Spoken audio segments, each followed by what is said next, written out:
ዛሬ ደግሞ በውቧ ቀበና እንገኛለን። ይሄ ሊቪንግ ሩም ነው። ሲቲ ቪው ባልከኒን ተመልከቱት። ወደ ቤለር ኳስ ሜዳ በቀጥታ የሚያሳየን ነው። እንግዲህ ይህን የሚያክል ባልከኒ ያላችሁ ፈልጉ ሻይ ቡና የምትሉበት ማለት ነው። ቪው ይህንን ይመስላል። ቀጥታ ወደ ኳስ ሜዳው የሚያሳየን ነው። ይሄ ደግሞ ክሎዝ ኪችን ነው። እንደምትመለከቱት ሰፊ መስኮት ያለው ነው ክሎዝ ኪችኑ። እንዲሁም ደግሞ ቪው አለው እሱም። ይሄ የምትመለከቱት ደግሞ ሰራተኛ ክፍል ነው። ሊቪንግ ሩሙን አልፈን ደግሞ ቀጥታ ይሄንን ኮሪደር ካለፍን በኋላ ወደ ማስተር ቤድሩም እናልፋለን ማለት ነው። ማስተር ቤድሩሙ እንደምትመለከቱት በጣም ሰፊ ነው። የራሱ ባዝሩም አለው። የምትመለከቱት የራሱ ባዝሩሙ ነው ማለት ነው።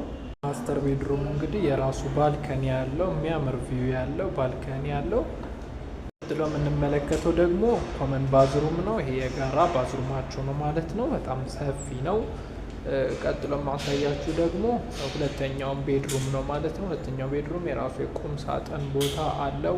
እንዲሁም ደግሞ ለልጆች ከሆነ የማጥኛ ቦታ የተዘጋጀለት ነው። እንዲሁም ደግሞ ከማስተር ቤድሩሙ ጋር በጋራ የሚጠቀመው ባልከኒ ያለው ማለት ነው። ቪውም አብሮ ማየት ይችላል ማለት ነው። እንደምትመለከቱት ሰፊ ባልከኒ ነው ማለት ነው። ሳይት ጉብኝት ከታች ባለው ስልክ ይደውሉልን።